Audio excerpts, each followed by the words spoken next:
Hey, good morning, and welcome to week 3 of the Logic of Life Insurance Math.Logic.Wealth series. Hi, I'm Jeff Cait. And when we use the word logic in the title of this course, Math.Logic.Wealth, it isn't just clever wordplay. It reflects a fundamental reality about analyzing life insurance products.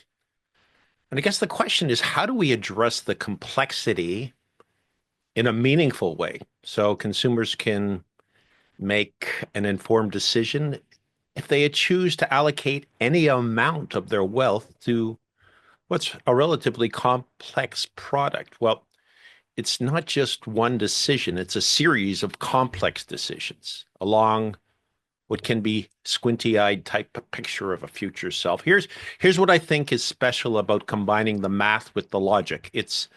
It's a series, and at every juncture there's a decision to be made. With the right information, people can make the best choice for themselves. And math and logic should be made available for those who are asking for it. So it's logical to use math when available.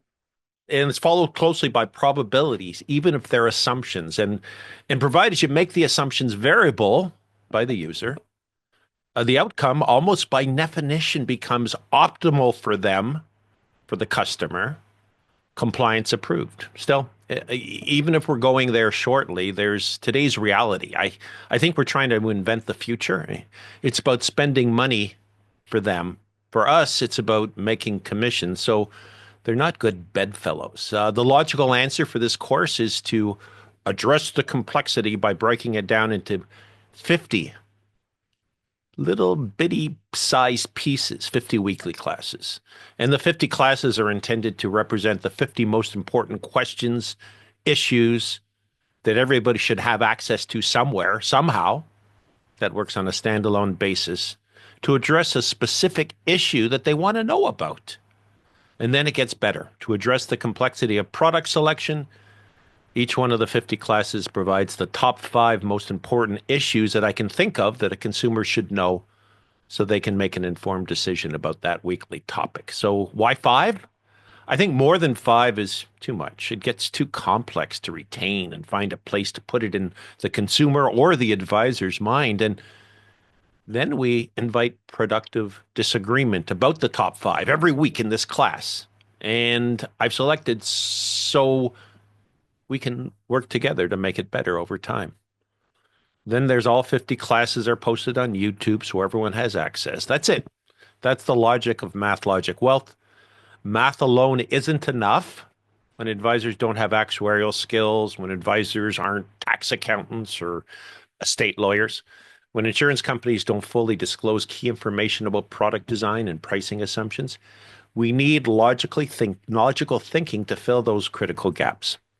So I guess the first question is life insurance itself logical? And objectively speaking, we can look at it from a mathematical perspective and we can say life insurance operates on actuarial and math and probability, and the core mechanics involve pooling risk across many people and using statistical models to price policies.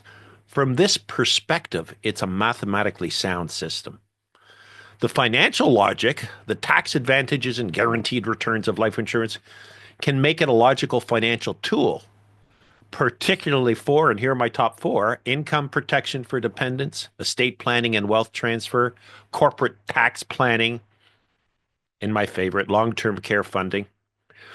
From a risk management logic perspective, it addresses a clear risk, premature death causing financial hardship, that can't be effectively mitigated through other means. So the transfer of risk to an insurance company is logical from a risk management perspective. But I guess the question is, can it be illogical as well? And it is. There are some aspects that make it seem illogical. The industry's historical focus on selling trust rather than transparent product information analysis and complex policy contracts that are difficult for consumers to understand. Sales practices that don't always align with optimal financial outcomes for clients.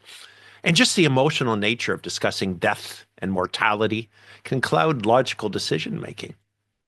So if we want, we can be more logical, right? This course and these classes suggest that life insurance becomes more logical when Products are evaluated using clear math analysis like IRR to life expectancy, and options are compared transparently against alternatives, and policy contracts are reviewed and explained thoroughly. And we go to a diversified portfolio approach to optimize, picking from each in the market and shopping. And the focus is placed on guaranteed elements, perhaps over non-guaranteed projections, because guaranteed elements can be measured easily. At least you got a base. So we advocate for a more principled analytical approach to make life insurance decisions more logical and evidence-based rather than purely emotional or trust-based. So in conclusion, I guess the core concept and mechanics of life insurance are logical, but the traditional sales-focused industry practices have often made it seem less so. A more transparent analytical approach can help reveal the underlying logic and value proposition for those who want it. So I asked myself, well, where does AI fit in? And based on my analysis of the documents and considering the role AI could play in life insurance, here's how I think AI would logically approach life insurance decisions. I think mathematically they'd want to optimize it. AI would excel at the quantitative side, calculating internal rates of return, comparing products, optimizing portfolios. It could run thousands of scenarios to stress test assumptions. It would use pure math to find optimal allocation between term and perm. I know it lacks the emotional intelligence to understand family dynamics and personal values, so we have to keep that in mind. But in terms of policy contract analysis, it could look at a gazillion contracts and compare them across companies, and it identified key provisions, limitations, options. It could flag important but often overlook contract details. Yeah, to miss some nuanced interpretation of contract language, but you can see how we're getting there. It would be data driven. That's what the recommendation. It would base decisions on statistical evidence rather than sales incentives. It could draw from vast data sets to identify patterns and outcomes. And of course, it would consistently apply decision frameworks without any bias. Can it miss some qualitative factors? For sure, because there's limitations. The documents emphasize that life insurance decisions are purely mathematical. They need an understanding of family relationships and dynamics and evaluating personal values and priorities, and to consider emotional factors around mortality and death. I mean, building trust and rapport is important in this business. We have to be part of that process of managing complex family conversations. So, my last slide for this week, logical fallacies. I was going to do this whole presentation this week on logical fallacies, and I got another presentation ready to go on just these. But let me show you what we got here. See, logical fallacies are arguments that sound convincing but are based on faulty reasoning, leading to invalid conclusions. And in life insurance, these fallacies can lead consumers and advisors to make suboptimal decisions, recommendations that affect families for decades. So let's examine 5 particularly pervasive fallacies in our industry. I think the first one I went to was product selection isn't a compliance requirement. And from an advisor perspective and from a consumer, I think this is the most dangerous assumption. Our industry is thinking that having clients sign standard compliance forms protects advisors from liability for their product recommendations. These documents often do the opposite. They establish the advisor's duty of care, and they shift responsibility for product selection back onto us. While compliance requires documenting a list of insurance carriers we represent, doesn't mean we use them or even shop the market, or we don't have to demonstrate we've selected the most suitable product from all available options. It's just not a requirement. We can meet every compliance requirement without ever comparing products or analyzing policy contracts. And the courts are increasingly viewing advisors as having a fiduciary duty to recommend suitable products. Systematic product comparison and diversification demonstrates due diligence. Written documentation of allocation decisions creates an audit trail, and we submit it with our application. That's what I do. It demonstrates that we've acted in the client's best interest through a clear methodology for product selection, mathematical analysis of options, documented rationale for recommendations, and risk management through diversification. But they can do what they want. We have done our job by showing them what optimal looks like. Term insurance is a waste of money. The false dichotomy that insurance must be either all term or all permanent, or some advisors who say you shouldn't have either. No term is bad, permanent's bad. The mathematical analysis shows neither type is inherently better. The optimal solution is usually involves a strategic combination based on individual circumstances and age and future flexibility needs. Then we talk about lapses being bad. The oversimplification fallacy, that policy lapses are uniformly negative.